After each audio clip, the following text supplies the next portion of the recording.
Ancient travelers once navigated the world using mountaintop stone platforms as their guide. This video uncovers the secrets of 29 forgotten sky altars, the celestial navigation system that charted the course of ancient kingdoms. By the end, you will understand how these structures forged empires and connected continents long before the compass existed. How did a network of silent stones control the flow of trade and conquest across the globe?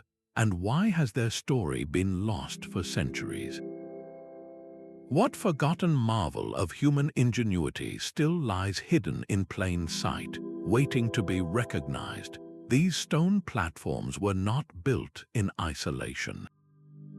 They formed the backbone of a system far more advanced than we once believed. Long before sailors relied on magnetic compasses, navigators used the positions of specific stars, the sun, and even the moon to chart their course across vast and unforgiving landscapes. The key was elevation. By constructing their observatories on the highest peaks and most remote plateaus, ancient astronomers eliminated the visual clutter of the horizon. They gained an unobstructed view of the celestial dance above. Think of it as calibrating a grand instrument. Each altar was carefully aligned so that its sight lines would frame a particular star's rising point on the summer solstice, or mark the moon's southernmost extreme. This was not guesswork. It was precise, repeatable science carved in stone.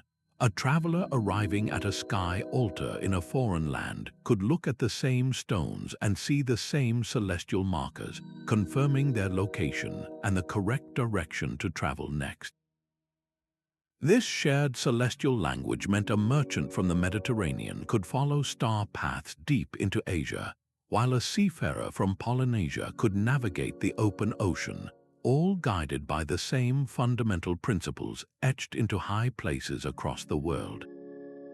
The altars were the permanent, unchangeable maps in a world of shifting sands and tempestuous seas.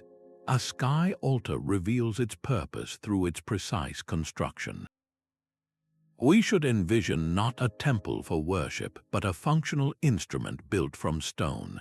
These platforms were engineered for a single, vital task: celestial navigation. The defining features are unmistakable once you know what to look for. The most critical element is their placement, always on a high peak or a vast, flat hilltop with a completely clear view of the sky in all directions. This was not for grandeur, but for necessity, to remove any earthly obstacles from the celestial view. The stones themselves were not randomly set. They were carefully aligned to capture the sun's precise location at the solstices, the longest and shortest days of the year, and the equinoxes, when day and night are of equal length. A specific notch between two upright stones might frame the sunrise on the summer solstice, while a lone pillar could cast a shadow that touches a central marker only on the winter solstice. Some altars even bear carvings that seem to map the constellations, a permanent star chart etched into rock, but their genius extended beyond the sky above. These structures were often positioned to create direct sightlines to other altars on distant peaks, or to unique natural landmarks like a singular, towering mountain. This created a vast, interconnected web across the landscape. A traveler could climb to one altar, confirm their position by the stars, and then see the next altar on the horizon, guiding them to the next segment of their journey. This is what separates a sky altar from a temple. Its core purpose was pragmatic, a reliable fixed point in a world of uncertainty. It was a constant. By knowing the exact location of the altar and reading the stars from its platform, a navigator could triangulate their own position with remarkable accuracy. They provided a fixed point of reference in a sea of mountains or a sprawling desert, the ancient world's version of a permanent global positioning satellite carved from the Earth itself. A sky altar's silent presence on a mountaintop was a declaration of power. These structures were far more than navigational aids. They were territorial beacons, projecting sovereignty across vast and contested landscapes. When a kingdom invested the immense labor to build and maintain one of these high-altitude platforms, it was making a clear claim. The surrounding territory and the valuable trade routes that snaked through it now fell under its control. Imagine a merchant caravan crossing a desolate plateau. Spotting the distinct silhouette of a sky altar on a distant peak was a powerful signal. It meant they were entering a specific realm's sphere of influence, a place of established order. The altar's presence implied safety, a known point where they could find water, rest, and perhaps even pay tolls to a local garrison. For the ruling power, this was a brilliant display of technological and administrative prowess. It demonstrated their ability to master not just the land, but the very heavens for economic and political gain. They were not just building with stone, they were building an empire. A kingdom that could chart the stars could also chart the flow of wealth, directing the caravans of silk, spices, and precious metals that fueled the ancient world. This dual role, as both a practical tool for wayfarers and a potent symbol of state authority, made the sky altar indispensable to the very fabric of ancient statecraft. Control the high places and you control the pathways of the world. High on a sun-baked mesa in the American Southwest, the first of our 29 altars stands as a monument to practical genius. This is the solar peak of the Anasazi. Its design is deceptively simple, a flat stone table positioned with breathtaking precision. On the shortest day of the year, the winter solstice, the very first ray of sunlight would strike this table, casting a long, sharp shadow across the rock. This shadow did not fall randomly. It pointed like a stone arrow directly toward a hidden water source, a life-giving spring in an otherwise arid and challenging landscape. For the Anasazi, this was not a vague celestial celebration. It was a vital alarm clock carved into the earth itself. That specific shadow signaled the turning point of the year, the moment to begin preparing the soil and organizing the community for the coming agricultural cycle. Its message was unambiguous and absolutely critical for survival, but the altar's purpose extended far beyond the local community. Imagine a trader moving through the complex canyon lands. By witnessing this solar event at the solar peak, they could calibrate their entire calendar. They knew with certainty that if they departed now, they would reach the major trading centers just as the seasonal markets were opening, or arrive at a distant camp when resources were most plentiful. This single, predictable event synchronized human movement across a vast region. The altar's strategic placement on a high mesa also provided a commanding 360-degree view of the surrounding canyons and trails. A traveler could receive their temporal cue from the sun, and then immediately use the vantage point to plot their physical route, seeing the path forward laid out before them in the landscape below. This was the seamless integration of time and space, of celestial knowledge and earthly navigation, all achieved with a simple stone table and the unwavering path of the sun. Far out in the Mediterranean Sea, the Minoans of Crete built their own answer to the heavens. Theirs was an altar not of the blazing sun, but of the subtle moon, a structure known as the Lunar ledge. This was the tool of a seafaring empire, a civilization that lived and died by its ability to cross the open water. While the Anasazi used a single shaft of sunlight, the Minoans engineered a complex interaction of stone, water, and reflected light. They carved a series of precise channels into the rock of a coastal cliff. At specific phases of the moon, particularly the full moon, seawater would flow into these channels, filling them to create a network of perfectly still, reflective pools. These pools did not just hold water, they captured the moonlight, amplifying its glow and casting it onto a set of aligned stone markers.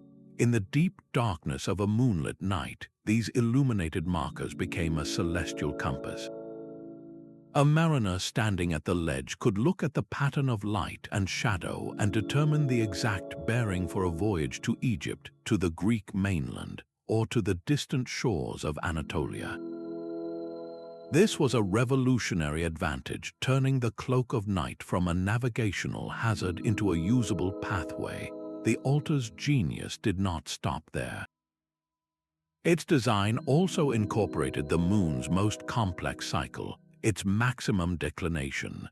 This is the point where the moon reaches its farthest northern and southern positions in the sky, a cycle that takes over 18 years to complete. By tracking this slow dance, Minoan astronomers could predict the tides with remarkable accuracy. They knew when the seas would be at their calmest for a departure, or when a high tide would allow their heavy-laden ships to enter a sheltered harbor. This knowledge transformed voyage planning from a gamble into a calculated strategy. A merchant could load his ship with ceramics and saffron, confident that the lunar ledge had given him the optimal window for a swift and safe journey. This focus on the moon reveals a stunning depth of astronomical understanding. It shows that the network of sky altars was not a monolithic system, but a diverse tapestry of solutions, each culture tailoring the celestial language to its own environment and needs.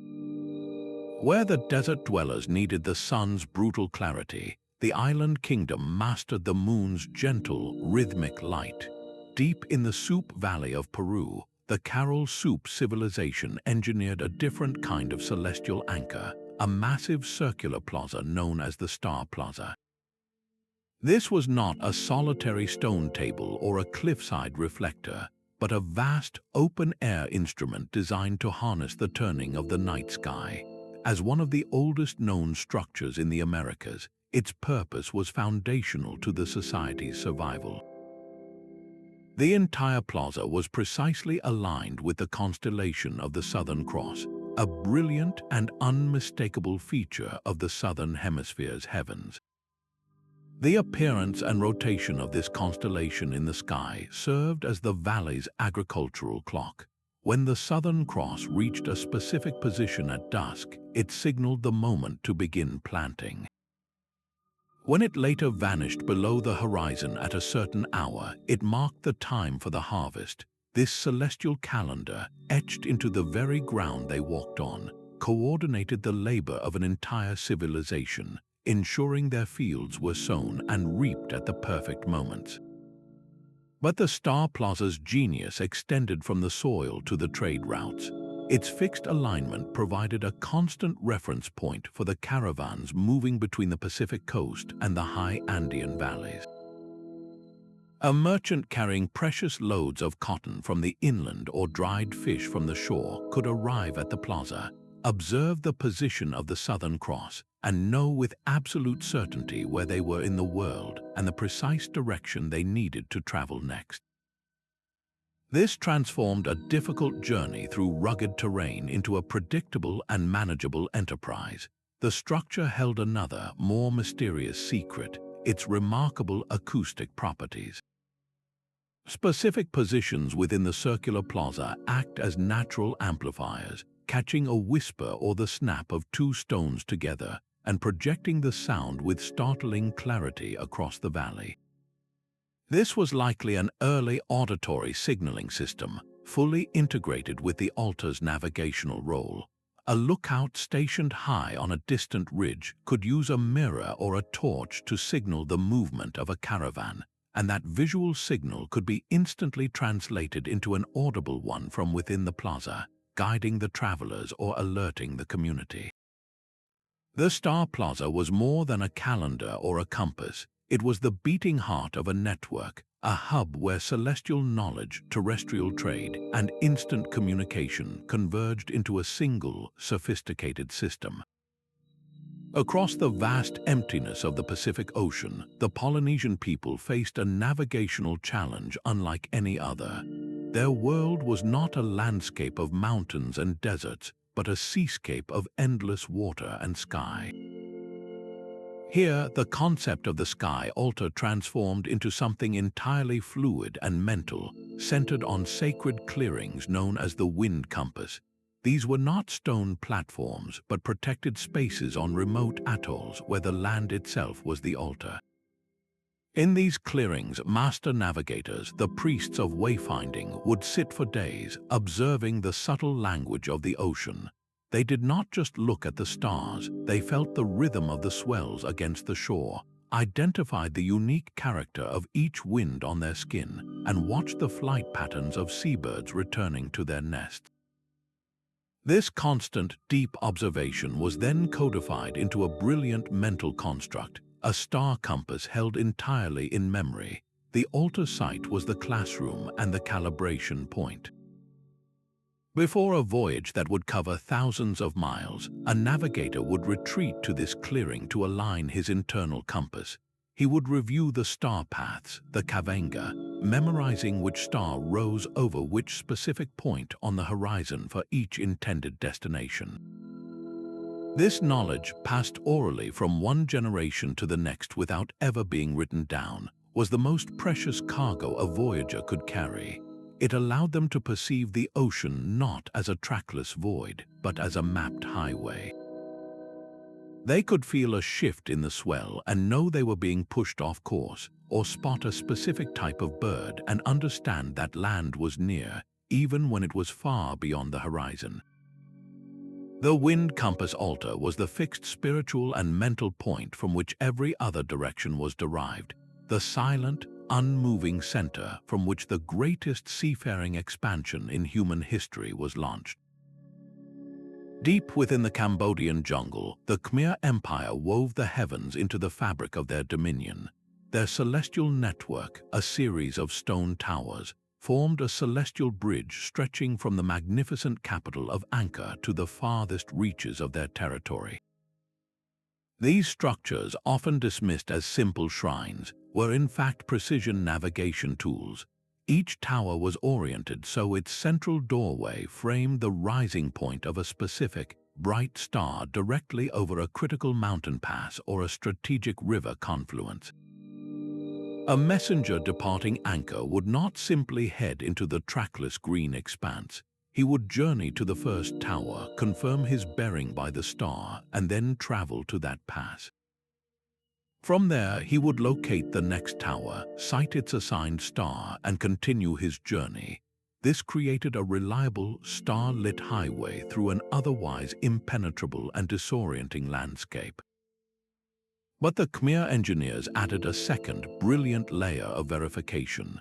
They surrounded these towers with elaborate moats and canals. On a calm, clear night, the still water created a perfect mirror, reflecting the starry sky above. A navigator could look at the real star aligned in the tower's doorway, and then glance down to see its reflection shimmering in the water below.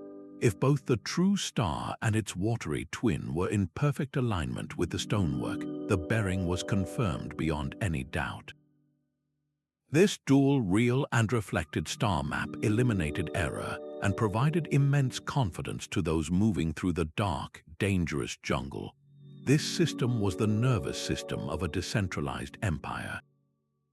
It allowed for the rapid movement of imperial messengers, the coordinated deployment of military units, and the secure passage of tax goods from remote provinces back to the heart of the kingdom. The Celestial Bridge did not just connect places, it bound the entire empire together under a single, observable, and predictable celestial law, proving that true power lay not just in controlling the land, but in mastering the pathways through it. The Olmecs carved their legacy into the very peaks of volcanoes, viewing these towering summits as direct gateways to the realms of the gods. High atop one such mountain rests the oracle's Vista, a place where celestial observation and earthly power converged on a massive basalt throne. This was no ordinary seat. It was a precision instrument oriented to capture the first brilliant gleam of Venus as the morning star. That specific celestial event was not just a beautiful sight, it was a command. Its appearance in the pre-dawn sky signaled the imminent arrival of the seasonal rains, a signal that echoed across the entire trade network. The moment Venus rose in that specific notch of stone, it set in motion a wave of human activity, triggering the annual push of trade expeditions down from the highlands into the lush lowlands. But the priests at the Vista did more than just watch the stars. They were masters of reading the sky itself. From this unparalleled vantage point, they would study the formation of clouds, the shift in wind patterns, and the subtle hues of the horizon, interpreting these signs to forecast coming storms or periods of calm. This divination was a practical necessity, providing caravan leaders with a critical weather forecast for their arduous journeys. The altar's strategic genius is completed by its physical connection to the world below. From the basalt throne, a priest or a planning merchant could look out and see a clear, direct sightline to the distant coastal trading posts. This visual link tied the celestial event, the weather prediction, and the ultimate commercial destination into a single, unified strategy.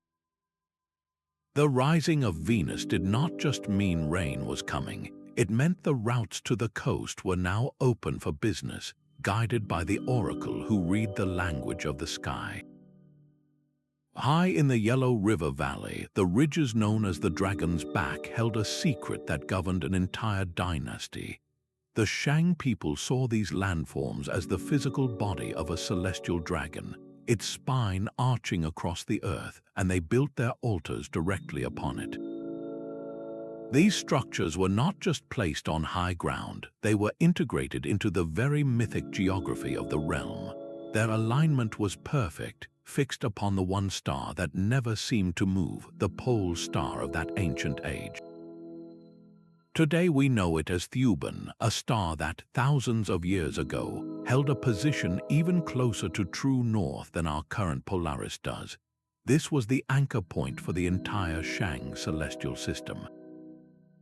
The primary altar on this ridge was a masterpiece of engineering. It featured a long, narrow sighting tube, its interior inlaid with polished discs of jade. This was not mere decoration. The smooth, reflective jade created a perfectly straight and consistent surface, eliminating any visual distortion.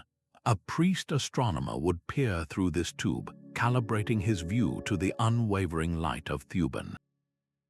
This single, fixed reference point allowed for observations of stunning precision, tracking the slow drift of other constellations around the unmoving heart of the sky. This celestial accuracy was the engine of state administration. The imperial calendar, dictated by the stars observed from the Dragon's Back, was the absolute rhythm of the kingdom. It announced the correct days for planting and harvest, but its true power lay in coordinating the empire's two most powerful mobile forces, the army and the tax collectors. When the calendar, verified by the altar's sightings, declared the start of a new season, the emperor could dispatch his legions with perfect timing, knowing they would arrive at a rebellious province just as the harvest was gathered, simultaneously denying the enemy supplies and securing them for the imperial troops. At the same moment, tax officials would fan out across the land, their movements synchronized to this same celestial clock, collecting grain and tribute at the moment it was most plentiful. The altars on the Dragon's Back were the administrative heartbeat of the Shang state. Their silent, stellar observations translated directly into the movement of soldiers and the flow of wealth, binding a vast kingdom together under the constant, watchful eye of the dragon's celestial twin. The Nabateans carved their celestial clock directly into the rose-red cliffs of Petra. There, the Sphinx's gaze stands as a masterpiece of integrated design, turning the desert canyon itself into a functional instrument. This altar required no constructed pillars, for the towering rock walls served as its natural gnomon, the part of a sundial that casts the shadow. the entire mechanism was built into the landscape. A narrow, perfectly positioned slit in the high cliff face acted as a lens. At the precise moment of midday on the summer solstice, the sun reached its absolute zenith. A single, brilliant beam of light would pierce that slit, projecting a sharp, focused line onto the canyon floor below. This beam did not fall randomly. It traveled across the stone to illuminate one specific carving, a detailed star map etched into the opposite wall. That moment of illumination was the official starting gun for the entire region's economy.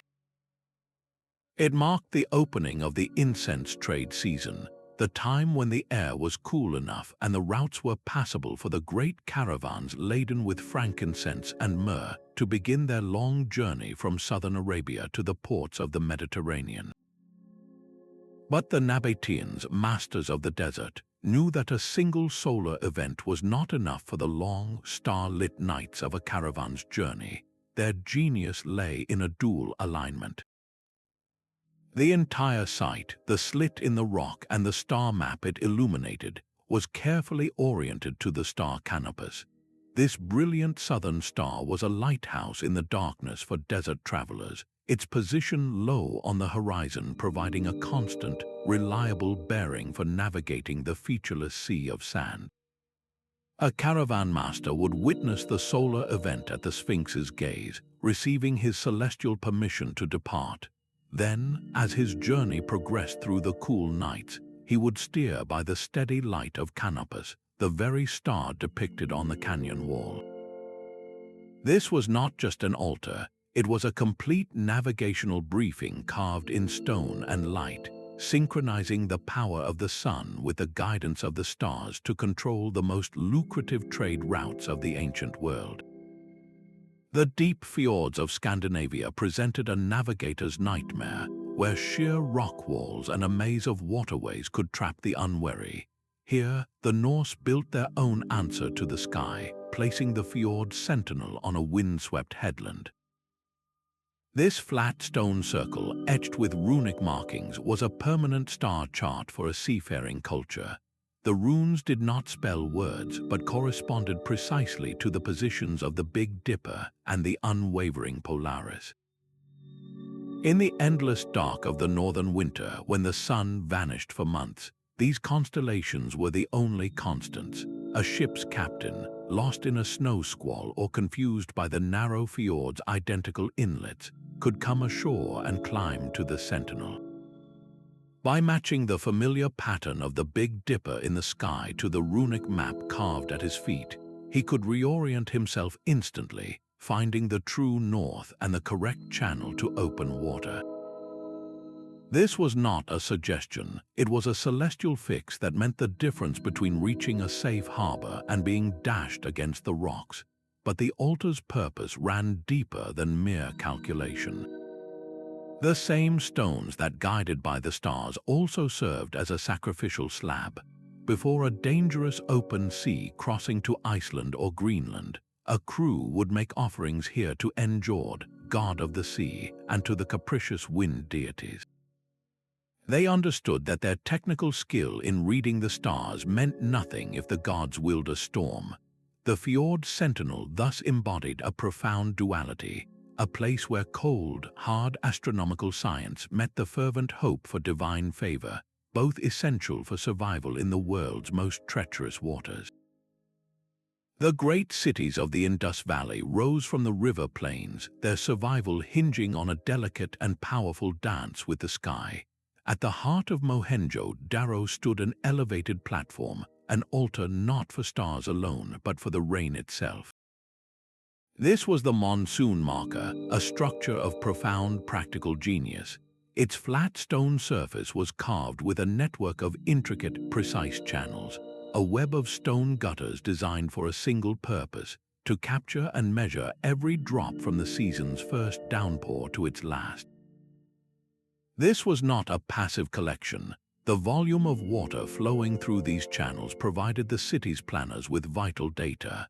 They could calculate the intensity of the coming monsoon and predict how high the Indus River would swell. That prediction was the key that unlocked their entire economy. A high river meant that heavy-laden trade barges carrying timber, lapis lazuli, and cotton could travel far upriver into distant tributaries. A low river meant those same routes would be impassable, stranding goods and collapsing trade agreements. The altar told them which routes to open and when. But how could they know the rains were coming in time to prepare? Their foresight came from the stars. The architects of this system aligned the monsoon marker with the heliacal rising of Sirius. This is the day each year when the brilliant star first becomes visible in the dawn sky, just before the sun rises. In the specific latitude of the Indus Valley, this celestial event acted as a perfect alarm clock, heralding the imminent arrival of the monsoon clouds within a predictable window. The system was a masterpiece of integration.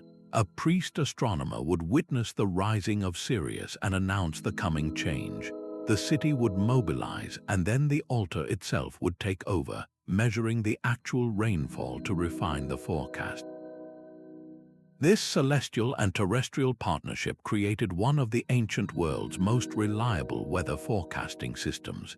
It allowed the Indus Valley civilization to coordinate the movements of thousands of traders across a vast region, synchronizing their journeys with the rhythm of the river. The silent, measured flow of water through those stone channels did not just feed the crops, it directed the flow of empires, proving that the greatest power sometimes lies in predicting the sky's most generous and most temperamental gifts. A wooden platform stood high above the sprawling city of Cahokia, its posts framing the horizon at the precise point where two mighty rivers merged into one. This was the Plateau Observatory, the Mississippian sky altar built not of stone but of timber, overlooking the continent's greatest inland waterway. On the morning of the equinox, when day and night stood in perfect balance, the sun would rise directly over the confluence of the Mississippi and Missouri rivers, its light perfectly captured between the observatory's aligned posts. That specific solar alignment was far more than a celestial event. It was a geographic command. For the traders moving in their dugout canoes, laden with copper from the Great Lakes and seashells from the Gulf Coast, that sunrise was an unmistakable sign. It confirmed they had reached the central hub, the navigational heart of a continent-spanning network. The altar provided a fixed point from which all other directions could be reliably drawn, turning a confusing landscape of forests and tributaries into a mapped and manageable system. This high place was also the stage for a delicate dance of power. The platform served as a neutral ground where rival chiefdoms would gather. Under the perceived watch of the sun and the river spirits, they negotiated access to the valuable trade routes that fanned out from Cahokia like spokes on a wheel. A chief who could demonstrate his lineage's connection to the celestial events witnessed from the altar held immense influence. These gatherings were not just meetings, they were performances of authority, where control over the physical movement of goods was legitimized by a claimed mastery of the cosmic order. The exchange of copper for shells, of pipestone for mica, was sanctified by the sky itself, merging hard commerce with divine sanction.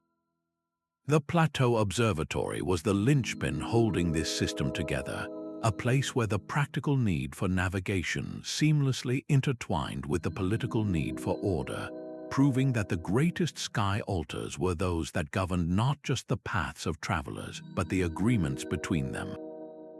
Beneath the shimmering heat of the Sahara, the Garamantes built their altars in the one place that offered refuge from the sun, deep underground. Their kingdom was not defined by towering peaks, but by a hidden network of tunnels known as fagaras, intricate channels that tapped into ancient fossil water to make the desert bloom. And it was within the cool, silent darkness of these tunnels that they solved one of navigation's greatest puzzles, determining east-west position in a landscape with no landmarks. Their subterranean chambers were masterpieces of reverse engineering, a narrow vertical shaft no wider than a man's shoulders was carved up through the rock and sand to the world above. This shaft was not for air or escape, it was a precise optical instrument. Its purpose was to capture a single, fleeting celestial event, the zenith passage of the sun. This occurs on the 1 or 2 days each year when the sun passes directly overhead at a perfect 90 degrees, casting no shadow whatsoever. In that moment, a brilliant shaft of pure, vertical light would pour down the tunnel, illuminating the chamber floor with a single, unmoving spot of light. For the Garamantes, this was their longitude. A trader departing from their capital, Garama, would note the exact date of this zenith passage. As his caravan moved west across the endless dunes, he would eventually arrive at another subterranean altar, perhaps a journey of 10 or 20 days. He would wait, and when the sun reached its zenith there, he would note that new date. The difference in days between the two events gave him a direct measure of how far east or west he had traveled. It was a calendar-based GPS, using the predictable motion of the sun to conquer the desert's formless expanse. This system transformed the Sahara from an impenetrable barrier into a crossed hallway. It allowed the Garamantes to establish and control the trans-Saharan trade routes, guiding caravans laden with gold, salt, and slaves between sub-Saharan Africa and the Mediterranean coast with a confidence that seemed like magic to outsiders. The true brilliance of their altars remained buried, not just in sand, but in time, their function forgotten until modern archaeologists stood in those cool chambers and saw the same shaft of light, finally understanding the silent, scientific language that once mapped the void. Gold plaques shimmering in the starlight guided the nomads across the endless sea of grass. For the Scythians, a people without cities or permanent roads, the mountain pass altar was their capital. They did not build this structure from the ground up, but instead enhanced a natural rock arch that framed a critical gateway through the Altai Mountains. This was no random sculpture. They affixed sheets of beaten gold to the stone, each one meticulously inscribed with a map of the constellation Cygnus, the swan, its wings spread in eternal flight across the metal sky. The genius of this design lay in its mobility and its permanence. The gold plaques could be taken down and carried by a shaman if the tribe needed to relocate, yet the rock arch itself was an unchanging feature of the landscape, a fixed point in a world of constant motion. Its purpose was synchronization on a continental scale. When Cygnus reached a specific position directly over the arch, its stars seeming to rest upon the golden map, the signal flashed across the steppe. It was time. The vast herds of horses and livestock needed to begin their movement to the high summer pastures, and the tribes themselves would start their annual migration. This celestial clock was the key to survival in a land of scarce resources. If one tribe moved too early, they would strip the grazing land before the grasses had fully sprouted. If another moved too late, they would find nothing left. The altar's universally recognized message ensured an orderly, staggered procession across the continent. A chieftain standing at the pass, watching Cygnus settle into its golden frame, knew that a rival clan 500 miles to the west was seeing the same celestial event and making the same calculations. This shared knowledge prevented conflict over precious water and pasture, creating a fragile but functional peace governed by the stars. It was the ultimate expression of a mobile civilization, a fixed navigational law written not on papyrus, but on gold and rock, ensuring that the great migratory clock of the steppe kept perfect time year after year. A perpetual flame burned atop the promontory at Tyre, visible for miles across the dark Mediterranean. This was the Phoenician coastal watch, a dual-purpose altar that guided ships by fire and smoke while silently measuring the turning of the year. By night, its blaze was a fixed point of safety, a man-made star leading weary crews back to harbor. By day, columns of smoke rose from the same flame, signaling changing weather or the arrival of a valuable convoy to the city below. But its true genius was an invention of pure celestial alignment. The altar's architects positioned the flame so precisely that, from a specific observation point on the platform, key stars would appear to kiss the very top of the fire at predetermined dates. When the bright star Arcturus seemed to touch the flame, it was the signal for the fleet bound for the tin mines of Britain to set sail, catching the summer winds. The appearance of Sirius directly above the fire weeks later marked the optimal departure for ships heading to the grain-rich Nile Delta. This was not a simple landmark, it was a stellar clock that scheduled an entire empire's commerce. A ship captain did not leave when his cargo was loaded. He left when the stars over the altar gave the command, ensuring his voyage was perfectly timed with the predictable Artesian winds that would blow his vessel steadily toward its destination. This coordination meant that galleys from Carthage, Sicily, and even beyond the Pillars of Hercules all moved to the same silent, celestial rhythm. Their scattered journeys were woven into a single, efficient network, allowing a small coastal people to dominate the ancient seas not through brute force, but through an unparalleled mastery of time, fire, and the stars. South of Egypt, where the Nile carves its way through Nubian sandstone, the kingdom of Kush mastered the river's treacherous flow. Their solution was the river junction altar, a deceptively simple granite slab placed precisely where two powerful currents met. This was not a towering monument, but a flat, functional table carved with the intricate, branching pathways of the Nile and its major tributaries, a permanent stone map of their liquid world. But the map itself was only half the instrument. Scattered across its carved waterways were a series of precisely drilled holes, each one representing a specific, bright star in the night sky. The true genius of this altar was revealed only after sunset. A priest or navigator would gently submerge the entire slab in the calm, shallow waters at the river's edge. As the stone sank, the dark water would fill the star holes, and the night sky above would be mirrored on the surface below. The navigator's task was one of perfect alignment. He would look from the real stars in the sky to their reflections in the water, waiting for the moment when the shimmering points of light perfectly filled the corresponding holes in the granite. When that happened, when reality matched the map, he had his confirmation. The altar itself was at its ordained location, and by extension, so was he. This was the critical fix for navigating the Nile's infamous cataracts, the chaotic stretches of white water and rock that could shatter a wooden barge in an instant. Knowing your exact position on the river meant knowing which channel was safe to run and which was a death trap. This celestial reassurance transformed the river from a dangerous mystery into a predictable highway.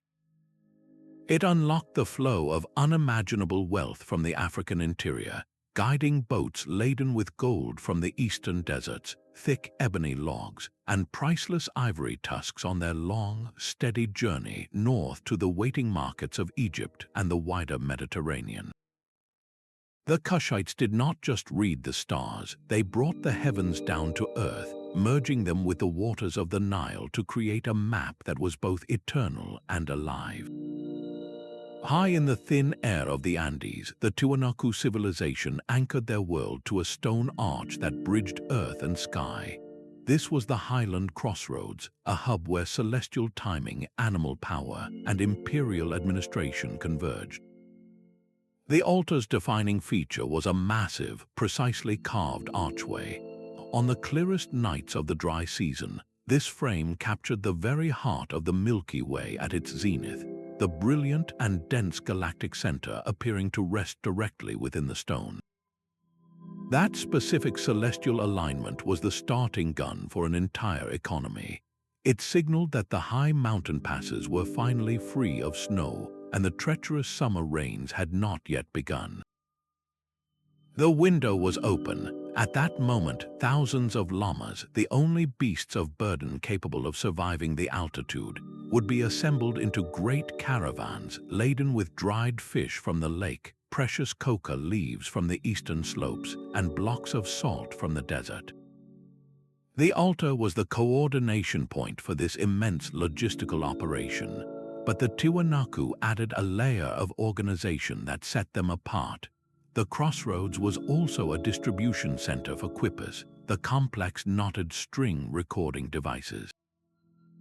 These were not mere decorations, they were the empire's mobile data files. A caravan master arriving at the altar would receive a quipu specific to his journey.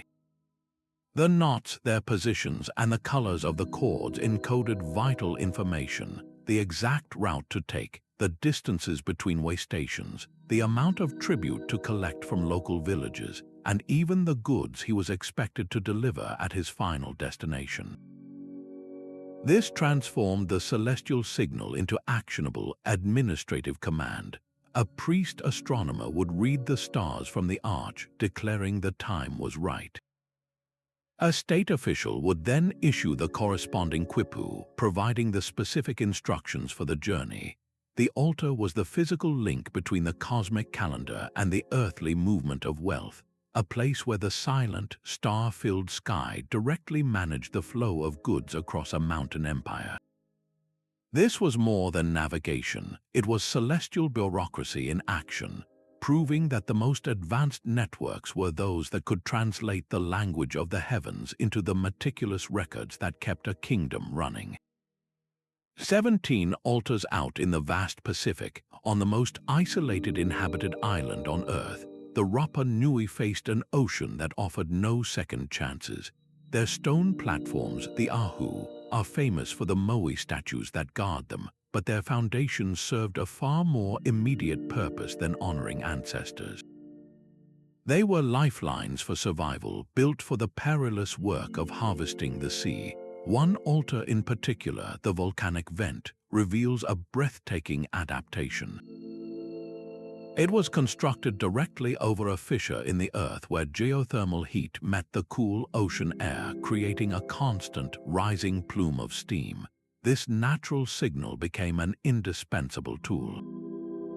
By day, that steady white column was a fixed beacon for fishermen miles from shore, a constant reference point in a world of endless blue. They could venture out to the rich, deep water fishing grounds, confident they could always find their way back to the steam's origin. But the altar's true genius was revealed after sunset. Navigators would stand on the platform and look up, studying the stars as they shimmered through the column of heated air. This was not just for beauty. The way the starlight danced and twinkled told them everything about the stability of the atmosphere. A steady, gentle twinkling meant calm seas and predictable winds for the next day's voyage. A violent, erratic shimmering, however, signaled turbulent air high above, a warning of impending storms or sudden wind shifts far out at sea.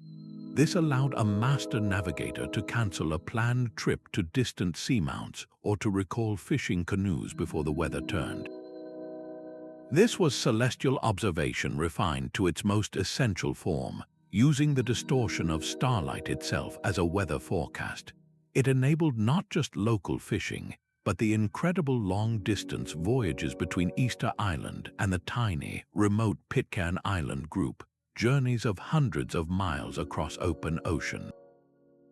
In a place with no trees to build deep-hulled boats and no safe harbors for retreat, the Rapa Nui turned the island's own volcanic breath into a navigational instrument, reading the sky's subtle warnings in the steam to defy their immense isolation. The heat of the Arabian desert could kill a man in hours, but the wealth of the frankincense trade was worth the risk. At the heart of a bustling oasis, the Sabaeans built their answer to this brutal challenge, the oasis zenith. Its centerpiece was a massive, perfectly polished bronze disc, elevated on a stone pedestal to catch the full fury of the sun. This was not a decorative mirror, but a precision timekeeping device. Each day, as the sun climbed to its highest point, the disk would focus its rays, projecting a brilliant, miniature image of the sun itself onto a carefully marked path etched into the stone pavement below. The entire year was mapped on that ground. As the seasons turned, the spot of light would travel slowly along the path. Its journey began at one end on the summer solstice, the longest day, and reached the opposite end on the winter solstice, the shortest.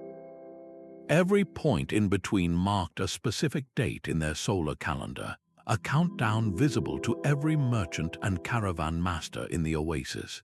This was the official schedule for the most dangerous leg of the journey, the crossing of the empty quarter.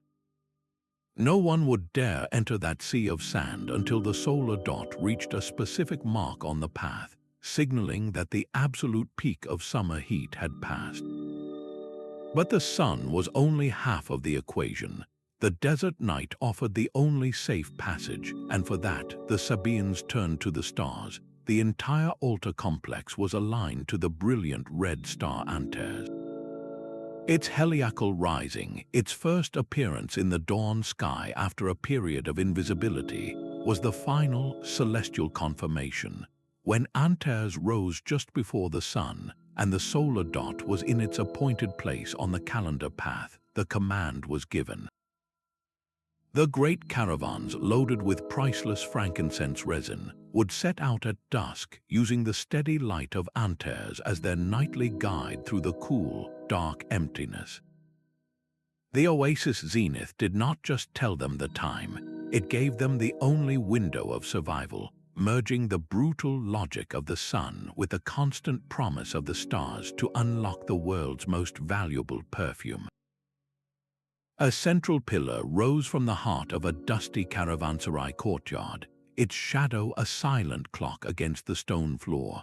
For the merchants of the Silk Road, this pillar was the anchor in a world of shifting sands and unfamiliar territories.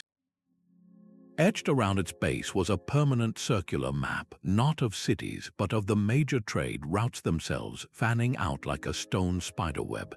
The system was both simple and brilliant, and it operated on a single, daily event, high noon. At the precise moment when the sun reached its zenith, the pillar's shadow would shrink to its shortest possible length, pointing directly north.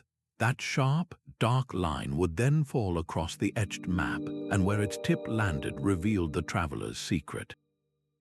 It was not their latitude, which could be gauged by the stars, but their longitude, the east-west position that had baffled navigators for centuries.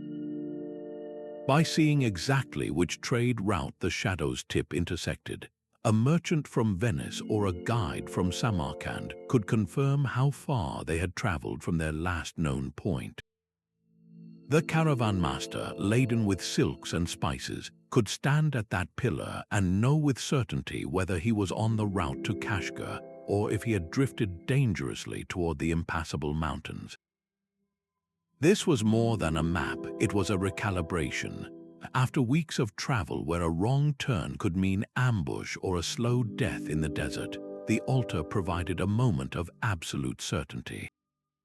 It standardized navigation across a tapestry of 100 kingdoms and a dozen languages. A merchant who understood the shadow's language in one caravanserai could use it in the next, 1,000 miles away, because the principle remained constant even as the landscape changed. This shared, silent language of stone and shadow bound the Silk Road together, turning a collection of disparate trails into a coherent, manageable system where a single glance at the ground could set a multi-million-dollar caravan back on its true course. The prehistoric temples of Malta stand as silent giants, their massive stone blocks arranged into corridors that seem to swallow the sky. At the Najdra complex, one particular altar, known as the Sea Lane, reveals a purpose that transcends celestial observation. Its long, narrow corridor is not merely an entrance, it is a precision gun sight aimed at the horizon. On the morning of the summer solstice, the first sliver of the rising sun would have flooded this corridor with light, and from a specific spot within the temple, an observer would see that brilliant sun appear to rest directly upon the tiny, distant island of Filfla. This was not a random alignment. It created a perfect maritime bearing. A sailor departing Malta's coast would line up his vessel so that the temple was directly behind him and the islet of Filfla lay ahead, and he would know he was on the exact course for Sicily. This stone corridor effectively drew a straight line across hundreds of miles of open sea. But the Maltese builders understood that the sun's path changed with the seasons, and so they engineered a second, equally brilliant system for a different time of year. The same temple features a separate alignment that tracks the bright star Arcturus. In the late summer, when the seas were calm and the sun's earlier bearing had shifted, the heliacal rising of Arcturus provided the new signal. Its appearance in the dawn sky marked the optimal window for the final voyages of the trading season before the autumn storms began.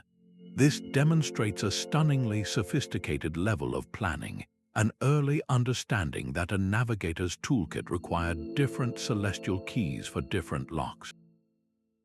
One altar with multiple alignments could guide a ship using the sun in June and a star in August, proving that these megalithic builders were not just worshippers of the sky, but masterful practical astronomers who encoded an entire seasonal sailing schedule into the very bones of their temples. High in the mist-shrouded cloud forests of Guatemala, the Maya confronted a celestial problem. Persistent fog and swirling clouds often obscured the stars, rendering traditional sky altars useless for weeks at a time. Their ingenious solution was to stop looking up and start listening to the world around them. They built the cloud forest peak altar not as a rejection of the heavens, but as a brilliant reinterpretation of its signals. This platform was positioned with meticulous care at the exact elevation where a specific, jewel-toned frog began its nightly chorus. The timing of this amphibian song was not random. Year after year, the frogs would begin their mating calls on the very night the Pleiades star cluster made its heliacal setting, its final appearance in the evening sky before being lost in the sun's glare. In the highlands, this celestial event marked the definitive end of the torrential rainy season. The frogs, sensitive to subtle shifts in atmospheric pressure and humidity, became their living, breathing alarm clock. The moment the first calls echoed through the mist, the message was clear. The treacherous mountain trails were drying out, and the time had come to launch trading expeditions down into the lowlands. A merchant hearing that chorus would know it was safe to assemble his caravan of jade, quetzal feathers, and obsidian, confident that the paths were now passable and the river crossings manageable. This was navigation and scheduling woven directly into the fabric of the ecosystem. The Maya had turned a biological event into a precise calendar, merging the rhythm of the stars with the pulse of life on the forest floor. It stands as a profound reminder that the ancient world's greatest navigators sometimes found their guidance not in the silent stars above, but in the vibrant, singing earth below. The imperial waypoint altar anchored the sprawling spine of the Inca Empire, a system of power built on movement. These Ushnu platforms were far more than simple rest stops along the 25,000-mile Royal Road. They were celestial command centers, each one a fixed point in a vast and rapid communication network. At the heart of the Ushnu was a stone channel, meticulously carved to guide a sacred liquid, either pure rainwater or ceremonial chicha, into a central basin. This was not a casual offering. Under the clear Andean night sky, a priest or a chasqui runner would use this still, dark pool as a mirror to the heavens. They would wait for a specific star, perhaps the brilliant Southern Cross, to reflect perfectly in the basin's center. When the real star and its liquid twin aligned, the bearing was confirmed with celestial certainty. This alignment was the altar's spiritual calibration, but its true genius was brutally practical. Every Ushnu was constructed on the highest available ground, and its placement was dictated by a single, unbreakable rule. From its platform, a lookout had to have a perfectly clear line of sight to the next waypoint in the chain. This created a visible thread of connection across impossible distances, linking mountain peak to valley rim in a continuous line. A message runner, the Chasqui, would sprint to one Ushnu, receive his verbal or quipu-coded package, and then immediately signal the next runner at the distant, but visible, platform. That runner would then begin his leg of the journey, already watching for the next signal. This system of relay, guided by the unblinking sightlines between altars, allowed a fresh fish from the coast to reach the Inca highlands in just 2 days, a feat of logistical speed that would not be matched for centuries. The Ushnu did not just observe the stars, it used them to sanctify a network that made the world smaller, binding a continent spanning empire together with the speed of a human voice and the certainty of a stone-aligned star. A massive stone needle pierces the Ethiopian sky, its shadow a sundial for an empire. The Aksumite stellar gateway was a towering obelisk whose every angle was a deliberate calculation. Its 4 sides were not merely decorative, they were precision ground to catch the low-angled sun on the solstices. At dawn on the summer solstice, the shadow it cast was long and sharp, pointing like a stone finger directly toward the caravan routes that led to the Red Sea ports. At sunset on the winter solstice, its shadow stretched in the opposite direction, this time marking the path to the Nile Valley. A merchant standing at its base did not need a map, he simply needed to note which marker the shadow touched to know the confirmed direction for his laden camels. This was celestial guidance carved into a single, magnificent monument, but the altar's true diplomatic genius lay in its alignment with the star Sirius. The Aksumites, masters of trade, understood that their prosperity was tied to the rhythm of their powerful neighbor, Egypt. In Egyptian cosmology, the heliacal rising of Sirius heralded the life-giving flood of the Nile, an event that dictated the entire Egyptian agricultural and economic cycle. By aligning their own primary altar to this same star, the Aksumites synchronized their commercial calendar with Egypt's. When Sirius appeared in the dawn sky, it was not just a signal for the Nile to rise, it was a signal for Aksum's merchants to dispatch their caravans north, knowing they would arrive just as the Egyptian markets were flush with grain and open for business. This shared celestial event created a silent partnership, a cosmic handshake between 2 kingdoms that allowed goods to flow on a perfectly timed schedule. The Stellar Gateway was more than a navigational tool. It was an instrument of economic harmony, weaving the fate of a mountain kingdom into the familiar stars of its trading partners. The coast of Brittany is a place of constant change, where the sea retreats for miles only to come rushing back with a vengeance. Here, the Celtic Veneti tribe mastered this rhythm not by fighting it, but by building their sacred science directly into its path. Their tidal platform was an altar of shifting access, a stone laboratory that stood on an island, completely cut off from the mainland for most of the day. Reaching it required precise timing, a test of knowledge before the real work even began. The platform itself was a network of shallow basins carved into the granite, each one designed to trap a sample of the Atlantic as the tide receded. The Veneti were not merely collecting water, they were collecting data. They observed how the moon's phases altered the very character of the seawater left behind.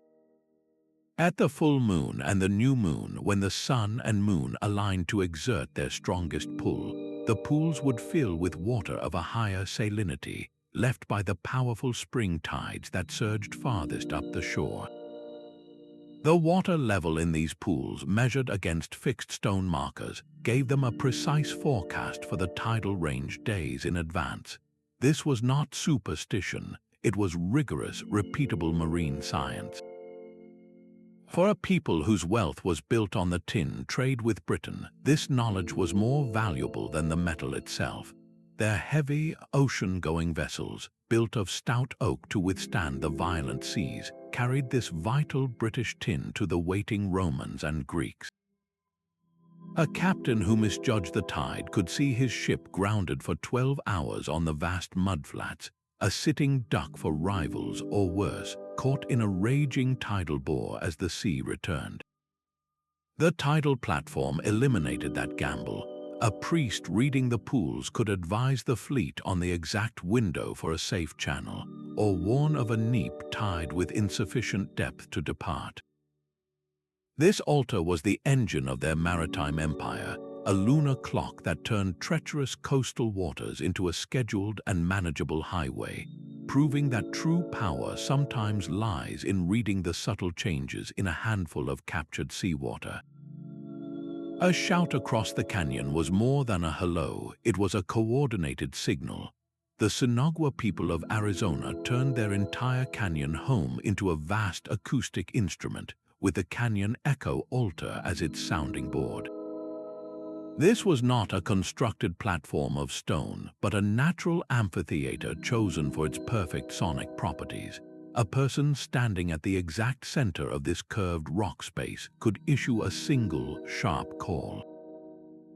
Under the high sun of midday, that sound would travel out, strike a specific, angled cliff face across the chasm, and bounce back with a distinct, delayed reverberation. But if the same call was made in the late afternoon when the sun was lower, the sound would hit a different rock wall and return with an altered echo, or sometimes not return at all. The timing and character of the echo were the message. For a trading party navigating the labyrinthine side canyons below, these acoustic signals were a life-saving form of guidance. A clear, quick double echo might mean the path ahead is clear and a water source is full.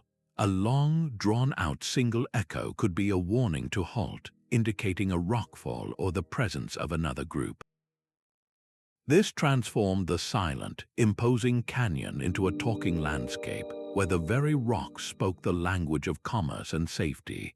This celestial connection was carved in stone. Upon the altar wall itself, the Sinagua placed key petroglyphs, spiral and geometric symbols that remained in shadow for most of the year. But on the mornings of the spring and fall equinoxes, something magical happened.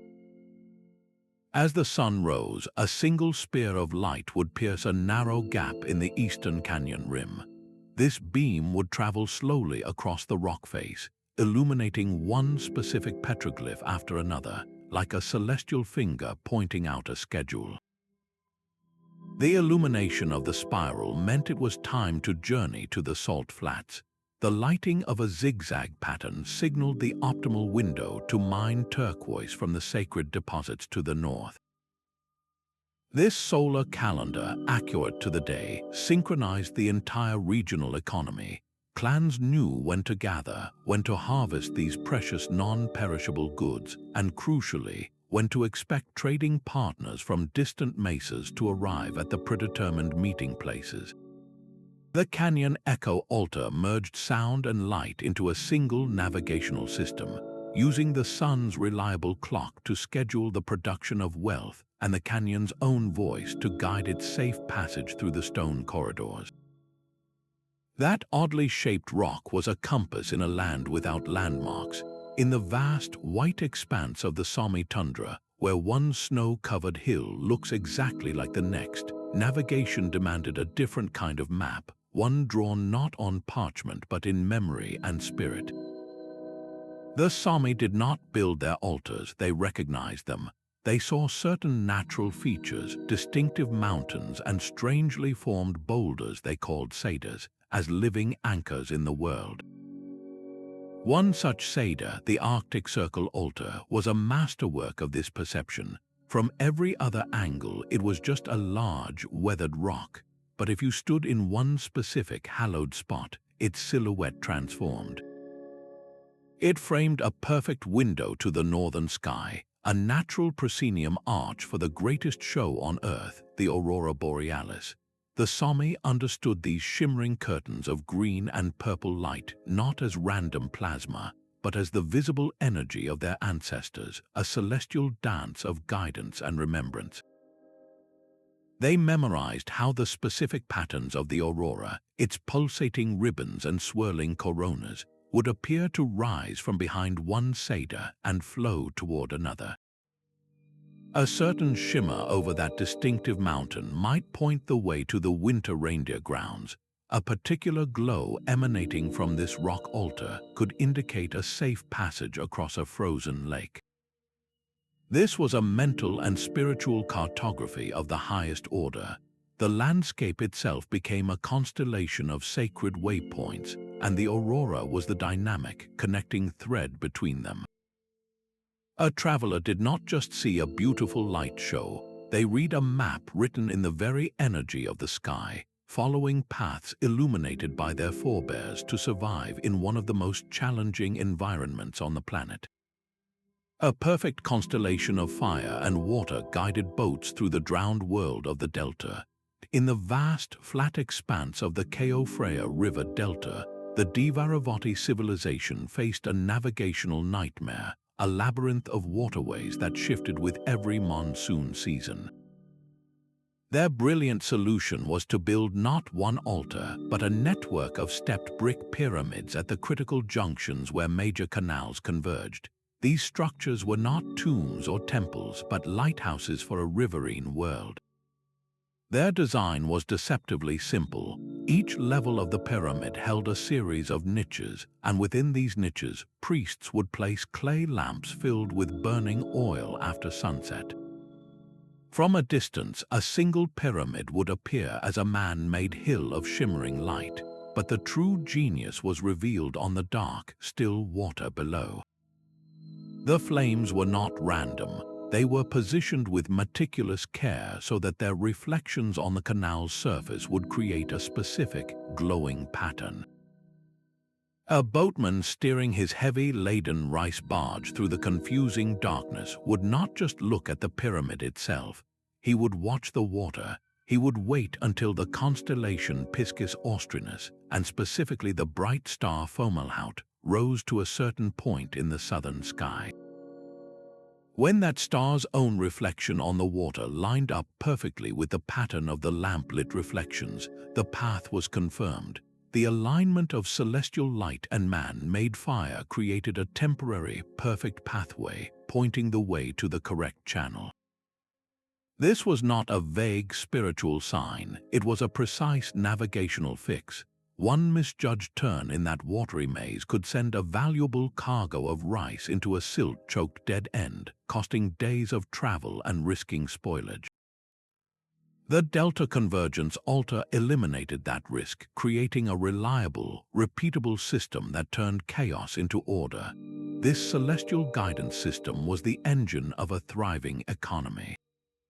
It allowed the Dvaravati to efficiently funnel the immense agricultural wealth of the delta down to coastal ports like Lim Pho, where their rice would be loaded onto ships bound for the burgeoning Indian Ocean trade network. A kingdom that could master the ever-changing rivers with fire and stars could feed empires across the sea. A stone circle waits on a high Tian Shan Pass, its central pillar casting a long shadow across the silent rock. This was the Territorial Summit Altar, a timepiece for the world's most valuable caravans. On the day of the autumn equinox, that shadow did not fall randomly. It stretched like a dark finger to touch a single petroglyph, the carved image of a two-humped Bactrian camel. That precise alignment was the final warning, a command echoing across the mountains. The window for crossing the high passes was closing. Any caravan still in the peaks after that day risked being trapped by the brutal winter snows, a death sentence for both men and animals. This was not a vague seasonal marker. It was a hard deadline carved into the very floor of the sky. But the Territorians knew the mountain crossing was only half the battle. Once the caravans descended, they faced the Taklamakan Desert, a sea of shifting sand so treacherous its name meant you go in, you never come out. For this, the summit altar offered a second key. Its incredible elevation provided the first clear view of the brilliant star Vega, the undisputed monarch of the northern sky. To the traders huddled at the desert's edge, Vega was not just a light, it was the Silk Road star. Its fixed, brilliant position directly overhead provided an unwavering bearing for the long, waterless march ahead. A caravan master would stand at the altar, confirm the shadow's warning on the equinox, and then fix his course by Vega's steady gleam. This single high place delivered both the temporal command to move and the celestial tool to survive the journey, transforming a moment of maximum danger into a calculated, manageable risk.